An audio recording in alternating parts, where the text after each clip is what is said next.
Madame, mademoiselle, monsieur, bienvenue à Métro News. Voici les principaux titres qui seront développés aujourd'hui.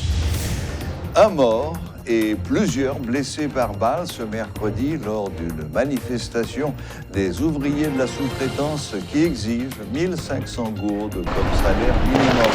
La victime s'appelle Maximilien Lazare, photojournaliste de la presse en ligne. L'Association des industries d'Haïti condamne les actes de violence perpétrés contre les usines du parc industriel métropolitain et celles de la route de l'aéroport depuis le début des négociations pour l'adoption d'un nouveau salaire minimum. Ils annoncent la fermeture de ces usines par mesure de sécurité le 24 février prochain. Haïti est de plus en plus gangstérisé, selon l'historien Michel Soucard, qui estime par ailleurs que l'institution policière est corrompue à plus de 65%.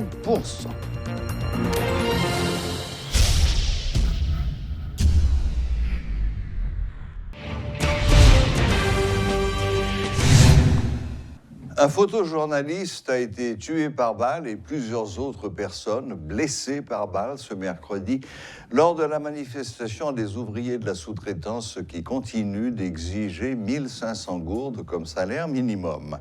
La victime répond au nom de Maximilien Lazare. Il est mort à l'hôpital des suites de ses blessures. Les ouvriers accusent la police d'avoir ouvert le feu sur les manifestants. La police, de son côté, n'a pas encore réagi après ces événements.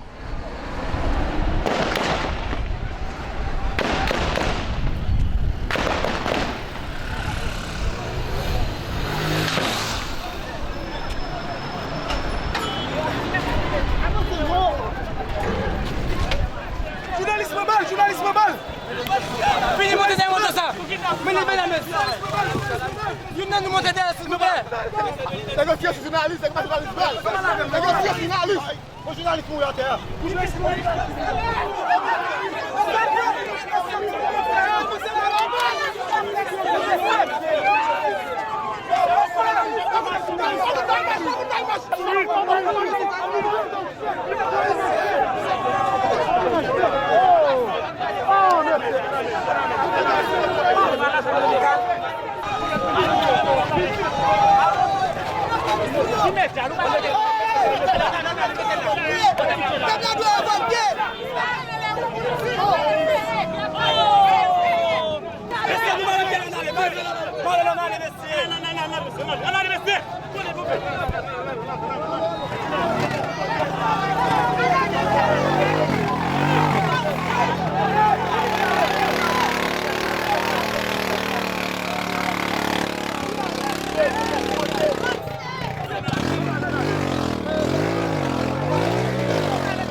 Les manifestants précisent que le comportement violent des policiers ne va pas les contraindre de mettre fin à cette série de mouvements sans la satisfaction de leurs revendications. C'est nous fait carré dans la rue pour nous demander 1500 gouttes comme salaire minimum. Nous descendons pacifiquement. Nous pas de monde qui est violent. On regarde la police tirer sur lui-même. Pour nous regarder le comportement de la police. Mes amis, le ça nous est là. Nous demandons 1500 gouttes comme salaire minimum. Mais récompense nous. Mais réplique la police à bas nous. Mes amis, nous ne sommes pas capables encore dans le pays ça. Pacifiquement, nous avons manifesté. Mon facteur n'est pas violent. Nous ne pouvons pas faire violence. C'est la police qui réagit mal, qui va tout le bagage arriver quand elle arrive là. Mais si nous sommes là, il y a des mains vides, il y a près de 1500 gouttes qui c'est le salaire minimum. Je crois que la police est capable de taper des tirer coups de balle sur les gens, tirer gaz lacrymogène, jusqu'à ce qu'il y ait des gens qui tombent, il y a des gens qui tête cassée, il y a des gens qui blessés. Si la police a puissant comme ça, la police a été capable de résultat, je crois que Matisse a salé aujourd'hui. Si la police a été capacité pour débarrer résultat, je dis à quoi des bouquets pas d'absalia. Et ça fait nous-mêmes dans la population, nous comprenons ce qu'on fait là, et nous disons à la population, pour te coller dans la bataille là, nous pas faiblir, nous pas plaguer. Nous tous mourir déjà.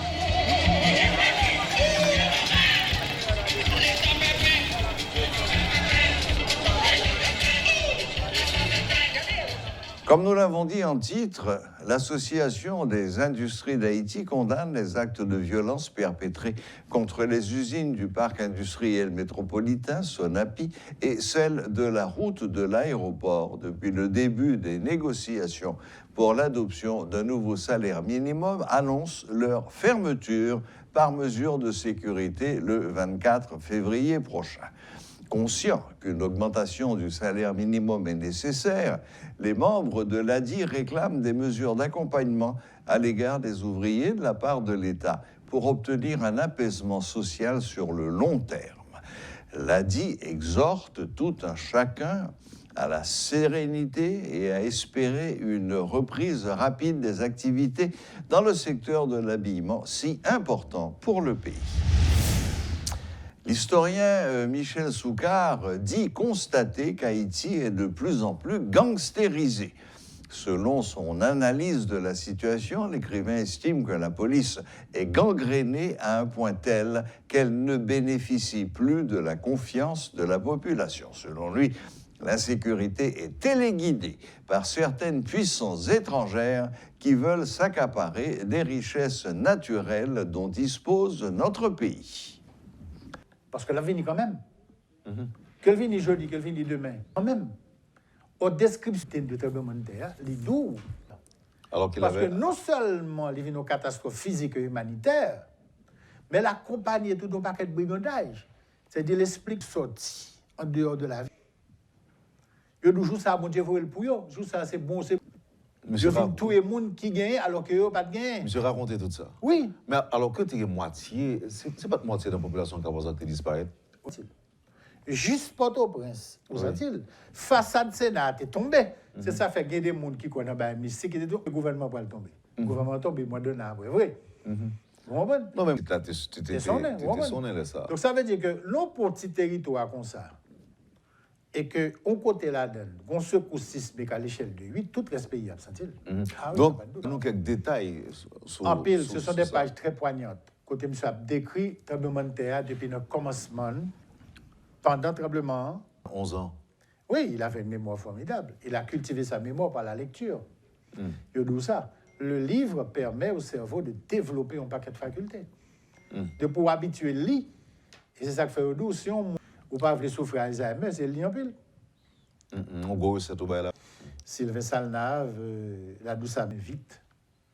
Ça veut dire que on va pas décider de débarquer. On va pas décider de débarquer là. Même quand on a un complot qu'a fait là sous dos Jacques Mel, non? C'est un bon complot. C'est un bon complot. Les syndicalistes de l'hôpital général sont en grève depuis lundi pour réclamer de meilleures conditions de travail auprès des autorités responsables en mentionnant qu'il n'y a pas d'infrastructure disponible pour permettre à l'hôpital de fonctionner normalement. D'autre part, le mouvement de grève n'empêche pas les patients à l'urgence d'être pris en charge malgré les difficultés. Nous avons fait un arrêt de travail avant ça. Malgré ça, nous proposons de pas nous. Une semaine, nous lançons grève. Depuis lundi, nous lançons grève.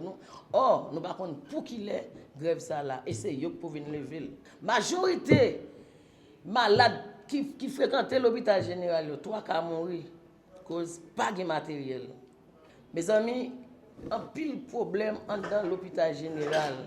Et ceci, problème ça c'est pas l'hôpital là qui mettait, c'est l'État, parce qu'il n'y a pas de matériel. Les nous réussi, ouais, nous contrôler les médicaments, à débarquer dans l'hôpital général, capable de dire non, plus fort là-dedans, c'est expirer. Ça manquait 2 mois pour expirer, tout de suite après au jeter.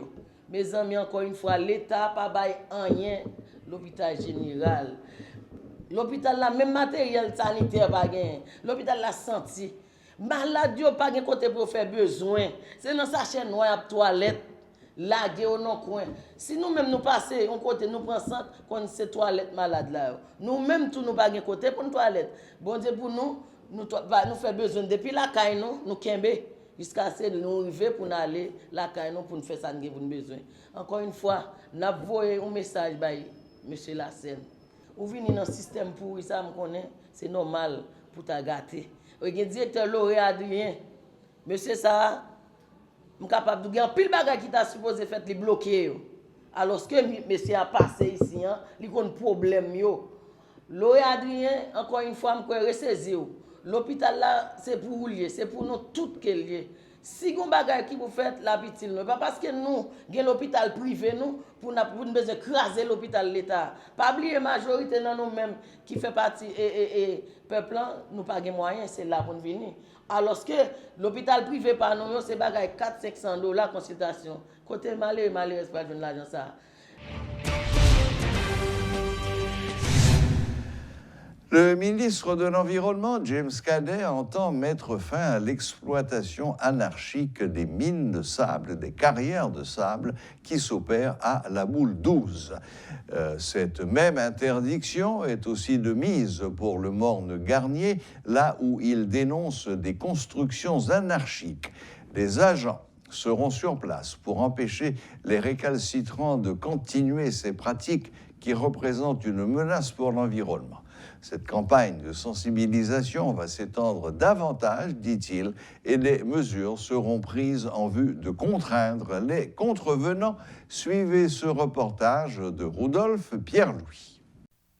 C'est une délégation qui s'est rendue à la Boule sur la route de Kinskov.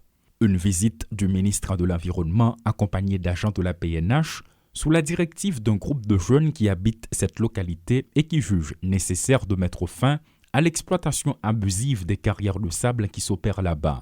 C'est un secteur bénéfique pour une minorité, alors que la majorité encourt d'énormes risques, déplore le numéro 1 de l'institution, James Cadet. Zone ça, non seulement est interdit, et son zone d'eau, là nous entendons tous les grands spécialistes experts qui parlent, liés à haut risque sismique. Ça veut dire n'importe quel secousse qu'il a et puis envahi, une seule question à poser, côté l'État. Eh bien, c'est ça que fait l'État là pour faire prévention, pour l'empêcher. Les gens ne peuvent pas mourir encore. Les gens ne peuvent pas mourir encore. Là, de manière formelle, nous comptons sur la collaboration comité jeune qui fait appel avec nous pour continuer à renforcer la surveillance environnementale dans la zone. Ce n'est pas la première fois que des autorités se rendent là-bas pour interdire l'exploitation. Des riverains ont entrepris des démarches administratives à maintes reprises qui se sont révélées vaines.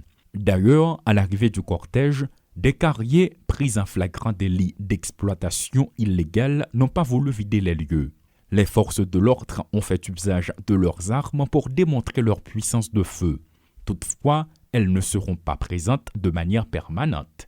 Que va-t-il se passer une fois que le ministre aura mis les voiles? Et désormais, nous allons dynamiser corps ça, unité ça que nous avons poste de surveillance là. Parce que moi, je dis déjà, nos agents, mes agents, ce n'est pas la police, ce n'est pas l'armée. Ils vont venir accompagner nous faire travail environnemental. Pour nous travailler sur question, pour nous camper question de dégradation environnementale. Non seulement nous avons gardé dans la zone nous là, il y a une carrière sable qui n'est pas exploité, il y a un reboisement qui vous fait, il y a une réhabilité pour réhabiliter, il y a un autre travail pour faire. C'est le rôle agent environnemental. Ce n'est pas ni la police ni le militaire. C'est ça qui fait que l'agent que nous pouvons déployer là et nous aider pour nous collaborer avec eux pour que nous effectivement et permettre que zone ça la boule ça n'a bien support technique directeur inspection surveillance environnementale là directrice départementale Ouest 1 qui pour encadrer nous pour répondre. Parmi les lieux visités ce mercredi s'inscrit le Morne Garnier, une zone où des agents de la PNH qui devraient normalement être des protecteurs de l'environnement violent la loi. Comment comprendre que l'État chasse des fonctionnaires de police qui contreviennent à la loi en construisant dans une zone interdite? C'est paradoxal. Par contre, c'est une réalité et le ministre Cadet veut en venir à bout, a-t-il insisté. Nous venons dire halte là. Nous venons dire que l'environnement n'a pas dégrader davantage. Nous venons dire que la construction n'a pas continuer à faire de manière anarchique encore. Ça veut dire qu'il faut que l'hémorragie en camper. Pour l'hémorragie en camper, ce n'est pas ZAM, ce n'est pas Goumen qui pourra le faire. Parce que, expériencement, nous, les passagers, la question du droit de l'environnement, ils vont porter philosophique d'abord. Ils doivent rentrer dans la conscience. Ils doivent sentir son citoyen éco pour changer le comportement. Là, nous venons faire appel à tout le monde qui veut construire. Il y a une façon pour construire. Il y a un côté pour construire. Il y a un gens pour construire. Ou pas qu'à dégrader l'environnement et ou pas qu'à hypothéquer l'avenir monde. À peine installé, James Cadet veut imposer son autorité aux récalcitrants. En revanche, comment entend-il gagner cette bataille? C'est la grande question. Des maisons qui sont déjà construites au Morne-Garnier, d'autres sont en cours de construction, la situation est critique. Pourtant, des habitants ne s'inquiètent pas. Peut-être attendent-ils une catastrophe pour après se demander où est passé l'État. Sur ce point, le ministre ne ménage pas ses propos. Construction anarchique, ce n'est pas une question de petit caille, petit taudis, petit bail seulement. Non. Construction anarchique, c'est tout droit que vous pas pour construire. Tout code vous pas de construire ou construire. Alors nous là, nous demandons tout le monde, on mette ensemble pour nous construire le pays. On mette ensemble pour nous capables de chaque génération future qui va venir une capacité pour nous offrir un meilleur cadre de vie. Un autre aspect qui attire l'attention, c'est la volonté manifeste qui anime le ministre. Prévoit-il ce même type de visite dans d'autres zones où les citoyens ont construit au-dessous, par exemple, de pylônes? À Jalousie, à Morne-Lazare, à Bourdon.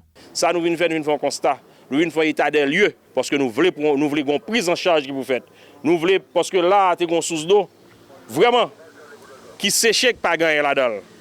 Déboisement en fait, construction anarchique, mais pensez que le moment arrivé, l'homme et son milieu nous comprennent. Il y a des gens qui déjà vivent là-dedans, mais il faut que nous conditionnions la vie. Nous avons fait face à un paquet de dégâts, un paquet de catastrophes qui pourraient arriver. Bientôt, d'ici mois de juin comme ça, c'est pour la période cyclonique.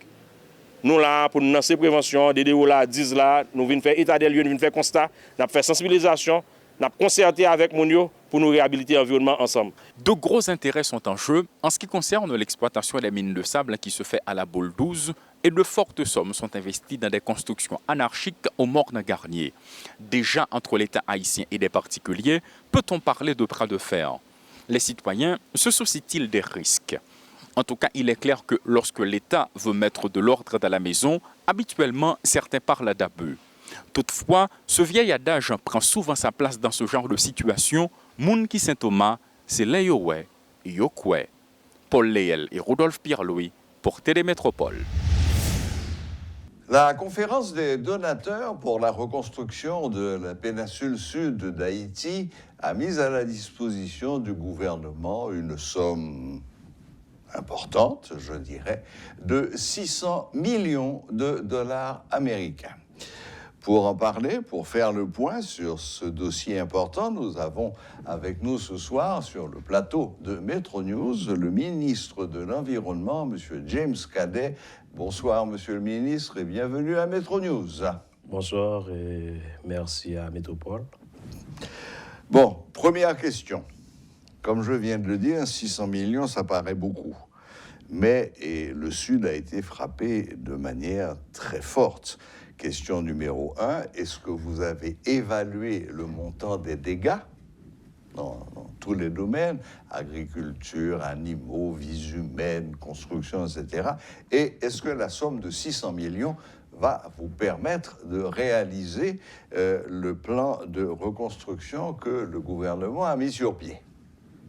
Merci pour la question. Alors, c'est pas la somme qui est primordiale. C'est l'intérêt manifesté par le gouvernement haïtien, c'est-à-dire le Premier ministre Ariel Henry, à mobiliser tout le gouvernement, à mobiliser les partenaires techniques financiers, les bailleurs, tout le monde, la population haïtienne de manière en générale, pour les sensibiliser autour du plan de relèvement et de la péninsule du Sud. C'est extrêmement important parce que c'est un modèle à suivre. Je dirais que c'est une ambition en termes d'opportunités, en termes de défis et de nécessités. Opportunités, pourquoi? Parce que Haïti est très vulnérable et Haïti est très exposé aux chocs climatiques et chocs environnementaux, etc. Ça sous-entend que Haïti doit se préparer à faire face à ces chocs de manière globale. Et en ce sens, c'est l'opportunité qui est offerte par le gouvernement. Et cette approche d'ensemble, cette démarche d'inclusion, c'est extrêmement important également. Mobiliser et tout un éventail de partenaires, de bailleurs autour d'une stratégie. C'est extrêmement important, autour des priorités bien définies. Quand je parle de priorité, la démarche est très inclusive. C'est une approche vraiment, c'est l'inclusion sociale. et puis ça cible différents secteurs. Ok, ça cible, c'est un plan de relèvement de gouvernance, du relèvement, le relèvement économique et la résilience des infrastructures, tout et tout. Alors, je pense que dans l'ensemble, c'est un modèle à suivre, la modèle du PRIPS, le plan de relèvement et intégré de la péninsule du Sud.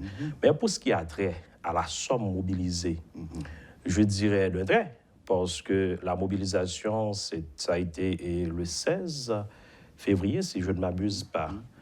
En fait, tous les acteurs, tous les bailleurs ont répondu à l'appel de manière favorable. Il y a eu une manifestation au niveau international extraordinaire, il y a eu une manifestation au niveau national, parce que tous les acteurs étaient présents et chacun a, selon ses responsabilités, selon ses moyens, a donné sa contribution de manière très, très significative. Attendez, à donner ou à promis? Parce qu'on se souvient, au lendemain de Goudou Goudou, on nous promettait des milliards, on a eu quelques... Et en matière environnementale, et les promesses doivent être respectées. Bon. Parce que c'est en tout théorie. en matière environnementale, c'est tout un mécanisme. Parce que si je suis là, peut-être sans nul doute, le Premier ministre à intervenir dans le contexte PRIPS, c'est parce que la toile de fond, c'est l'environnement. Et côté environnemental, il y a des mécanismes financiers existants, des mécanismes financiers qui existent déjà. Je veux citer le fonds d'adaptation, le fonds vert pour le climat, etc. Mais cette mobilisation était une initiative du gouvernement haïtien. Et à part la somme mobilisée, c'est d'elle que je parle. Ces fameux 600 millions, est-ce que vous êtes sûr à 100% que vous allez en recevoir la totalité? Oui. Parce que jusqu'à maintenant, c'est des promesses. L'argent n'est pas encore décaissé. Ce ne sont des engagements. Non, ce ne sont pas uniquement des promesses. Parce que le jour de la conférence, chaque intervenant a présenté, a fourni des explications autour de la somme promise. Et ils ont dit, certains disent qu'il y a des projets qui sont en cours d'exécution. Et dans le cadre de ces projets qui sont en train d'exécuter, voilà ce que nous allons faire. D'autres disent que dans le cadre de tel autre projet, nous allons mobiliser tel fonds. Et finalement, ce qui est le plus important, c'est plutôt le financement endogène, c'est-à-dire la disposition au niveau de l'État haïtien. C'est une grande première pour moi. Parce que dans le temps, moi-même, en tant que point focal des Nations Unies pour la Convention cadre des changements climatiques, j'ai toujours fait une sorte de plaidoyer pour l'investissement, le financement endogène. Mais le ministre de l'économie et des finances a répondu à l'appel. Il a compris la nécessité de verdir notre investissement, notre financement. Oui, j'ai vu. 10 milliards de gouttes disposées, ils mettaient à disposition déjà. Le gouvernement donne déjà le ton de fait. En mobilisant cette forte somme, parce que pour un pays comme Haïti, à pouvoir mobiliser 10 milliards de gouttes, c'est beaucoup. Et je pense que c'est un effort à apprécier. Et côté international, au nom du gouvernement, je remercie tous ces bailleurs, tous ces partenaires qui avaient répondu à l'appel, qui seront là également pour la mise en œuvre et pour la gestion de ces fonds, car ce qui est le plus important également, c'est l'appel du Premier ministre à une pratique, à une gestion saine et transparente. Transparente et ne pas répéter les erreurs du passé. Effectivement. Oui, j'allais dire, j'ai vu que vous avez mis l'accent sur le reboisement, ce qui est une excellente chose, évidemment. Donc, on est dans le cadre quoi? Un cadre plus écologique, à la fois écologique et économique? C'est sous cet angle que vous avez abordé la question? Oui, le reboisement, oui, parce que on devrait quand bien même cibler un secteur clé, très transversal. Je vais vous dire pourquoi. C'est pas seulement ma qualité de ministre de l'Environnement, que j'insiste sur l'aspect environnemental. Vous allez comprendre avec moi, et j'en suis certain que vous allez vous mettre d'accord également. Regardez ce qui se passe lorsque il y a une forte dégradation environnementale. La dégradation environnementale nuit tout bonnement, je dirais, à l'agriculture comme secteur, à la pêche. Limite également le potentiel touristique, par exemple. Et même au niveau de l'économie, ça paralyse le développement économique, la dégradation environnementale. Et ça a un impact direct sur la santé, sur les autres secteurs. De ce fait, il fallait penser à un programme pouvant répondre à l'ensemble de ces dégâts, pouvant vraiment apporter une solution de manière globale. C'est le reboisement. Et je précise et j'insiste pour une reforestation robuste au niveau de la péninsule du Sud. Oui, pas seulement la péninsule du Sud. D'ailleurs, si j'ai bien lu les chiffres, je crois que du temps de la colonie, la couverture forestière était de 95 ou 98%, et qu'il y a quelques années, elle était tombée à 2%. Oui, 2%, c'est ce qu'on dit, mais il y a vraiment beaucoup de discussions là-dessus. Oui, c'est pas vérifié. Moi-même, c'est pas vérifié. Moi-même, et comme ministre de l'Environnement, je préconise ce qu'on peut appeler la vision environnementale. Et dans le contexte de cette vision environnementale, parlons du secteur forestier également, on a comme vision de travailler pour, au niveau du secteur forestier, on atteint 35%. 35% contre 12%. Alors, je ne parle pas de 12%. Et en termes de couvert arboral, c'est beaucoup plus. OK? C'est beaucoup plus. C'est peut-être beaucoup d'ambition. C'est 75% contre 36%. C'est un effort à faire, comme je vous dis déjà, je vous ai dit que... Un effort à long terme. À long terme, mais il faut agir maintenant. Mais bien sûr, absolument, okay. Vous avez tout à fait raison. J'espère que vous allez embrigader tous les jeunes. J'espère que vous allez embrigader les jeunes, car je suis sûr qu'ils participeraient avec enthousiasme aux campagnes de reboisement, de plantation. Je suis sûr qu'ils seraient prêts à partir comme un seul homme. Oui, et alors, votre intervention arrive après nommer. C'est pour vous dire que le PM Ariel Henry m'a instruit de travailler avec Costa Rica. Et cette semaine, je dois me rendre à Nairobi pour rencontrer d'autres bailleurs, d'autres partenaires. C'est justement pour développer ce que le ministre de l'Éducation nationale travaille là-dessus, c'est l'éducation relative à l'environnement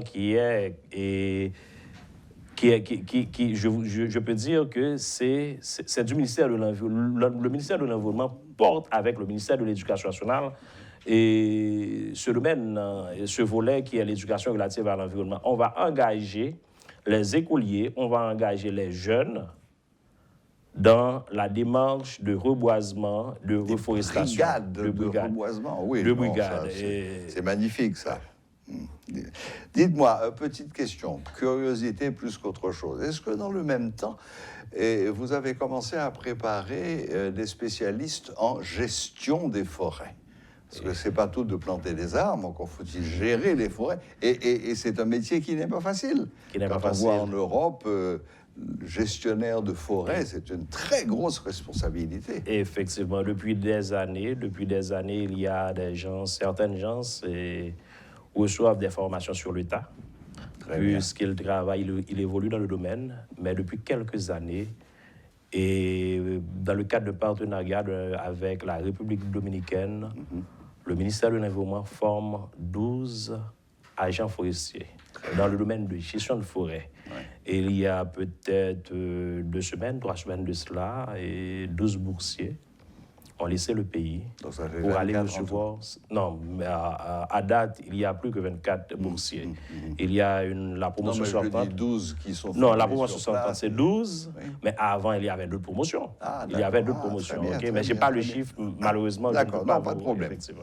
Non, simplement, c'était pour m'assurer que vous aviez ça dans votre collimateur. Un tout dernier point, parce que malheureusement, je vois que l'heure tourne. Vous avez fait sortir un communiqué le 22 février où vous annoncez que vous annuliez tous les badges des agents et agentes de la brigade de surveillance des aires protégées et sous le motif de comportement indélicat.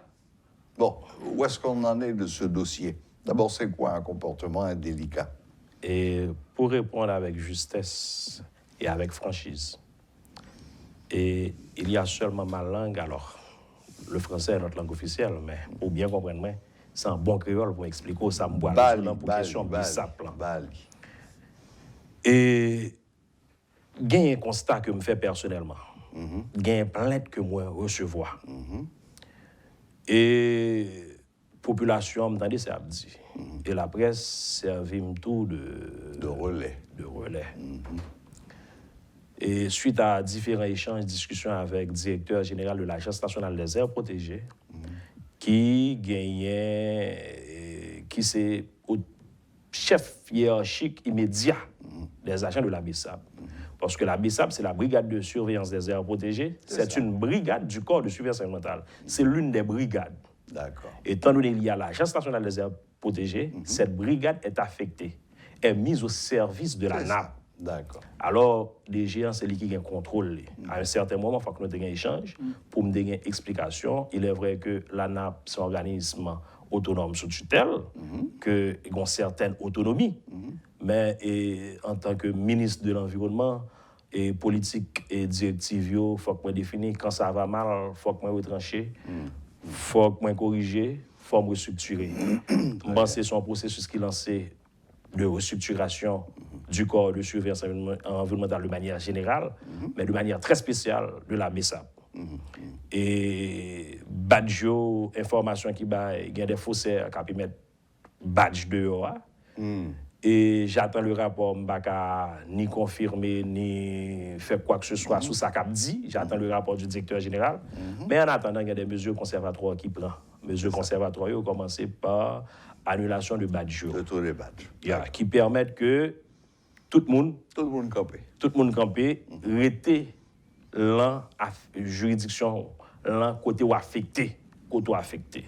Ça permet que nous stabiliser ça, nous stabiliser les questions. Deuxième bagaille pour comprendre, c'est un processus, ok? Et nous avons complété, là nous finissons. Vous parlez de screening, vetting, tout et tout. Tout ça, oui. Et 3 mars prochain, c'est la date que nous baillons, c'est la date que nous fixons pour nous commencer à un nouveau badge avec des gens qui sont compétents, des gens qui sont qualifiés, des gens qui vraiment gagnent l'aide de nomination. Des gens qui peuvent faire ça, pas ça. Des gens qui gagnent contrat. Ouais. Et des gens qui appellent pour gagner un contrat qui pour nommer tout. D'accord. Mais c'est surtout des gens qui ne peuvent faire ça, pas ça. Des gens qui ne peuvent pas confondre rôle d'un agent environnemental avec parents policiers, rôle d'un agent environnemental avec parents militaires. Parce qu'ils ne sont pas des agents de aucune des forces publiques. C'est ça. Ouais. Oui, mélange des genres. D'accord. Bon, ministre Cadet, tout d'abord, merci infiniment. À moi de vous de remercier. ce côté Vin joue là, sur le plateau. Toujours avec mon face avec moi. C'est toujours beaucoup plus agréable. Et puis, de confirmer tout ça dédié aux 600 millions et qu'il a commencé vite. Vous commencez déjà, d'après ce qu'on dit là. Il y a des projets déjà en route. Oui, c'est ça qui fait que moi là, tout. Moi là, dommage, dans faire la guerre. Nous pas exposé sur le plan environnemental qui initiative qui est en cours, qui s'est fait. Pour 30 secondes. Et l'initiative qui est en cours, c'est que nous travaillons sur reforestation. C'est que nous travaillons sur un plan. Nous travaillons sur l'éducation relative à l'environnement. que nous allons lancer pour un travail avec les élèves de l'école. Parfait. Nous travaillons sur gestion de déchets solides. Magnifique. Que nous allons faire transformation in situ, ou pour nous avec des entités administratives dans certains marchés publics, pour nous faire collecte tri, apprendre chiffonnier ou faire tri eux-mêmes. Et SNGRS, le vini, la gagné moun cap indiqué. C'est ça. Cap dit que mes déchets organiques et les livreurs avec des centres de transformation de déchets que nous allons mettre pour nous faire briquettes et autres, cap diriger le vers eux. Alors, on a un paquet d'initiatives qui prend et on parle de vrais agents, et parmi agents que nous avons là, qui ont discipline et qui comprennent mission et travail, qui peuvent aller dans la rue en tout bon, qui peuvent empêcher mon jeu de fatra, qui peuvent veiller sur ça qu'a fait, qu'a dégradé l'environnement. Et là, ça, la population est contente. La population comprend que BESAP au service de la population. Magnifique. Et BESAP très utile, corps de surveillance. Mais le Wapgad au tap-tap, avec 15 personnes dans tap-tap, là, chaque monde qui finit et boiti de l'eau, là, il passe le par fenêtre là. Qu'est-ce qu'on a fait pour ça? On va camper tap-tap là, on va chercher les gens qui jouent à camper tap-tap là. C'est vraiment une éducation de base qui s'apprend à l'école. Éducation de base. Vous comprenez? Oui. Un changement de comportement. Évident. Changement total de comportement, c'est évident. Et merci à la presse. Déjà. Non, on est toujours là pour nous soutenir. Nous, c'est un dossier fondamental. C'est un dossier fondamental. Bon, dernier point, des regrets, je ne sais pas ça dans Vaïwa, mais vraiment tout dernier point.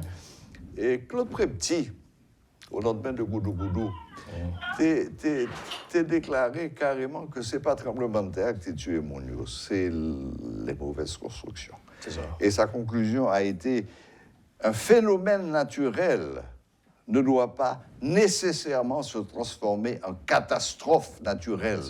La preuve, regardez ça qui est passé au Chili, un mois après Goudou Panoua, à 3 heures du matin, côté tout le monde la caillou, 1000 morts au Chili, 300 000 morts chez nous, 7.0 en Haïti, 7.4 au Chili, 1000 morts, 300 000 morts.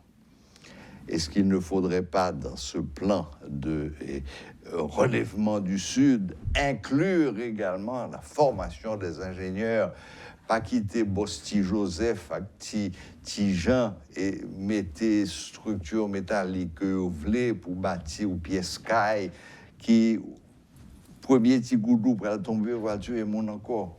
Est-ce que ça fait partie du plan également? Oui, puisque la formation des ingénieurs. Puisque temps pour défaut et ma réponse également avec NASA ingénieur petit aujourd'hui. Pareil pour nous pareil. Mais bien sûr. Et c'est ça que fait que me dit le PRIPS est un modèle. C'est un modèle à suivre. Modèle péninsule du Sud en termes de plan de redressement ou de relèvement, c'est modèle ça pour nous suivre. Et gestion ça impliqué dans démarche c'est peut-être ça, c'est un plan de relèvement intégré. Magnifique. Ministre, malheureusement, nous obligés de camper là. Merci infiniment encore une fois. Bonne chance devant cette très belle tâche. Et m'espérer qu'on a commencé à voir le résultat rapidement. Merci. Voilà, c'était le ministre de l'Environnement, M. James Cadet, qui nous parlait du plan de relèvement et du Sud, ce qu'ils allaient faire, dans quel domaine ils allaient insister, et nous a annoncé que tout ça avait déjà commencé. Bonne chance à lui, bonne chance à nous. Voilà, la boucle est bouclée. Merci de nous rester fidèles et à la prochaine, même heure, même chaîne.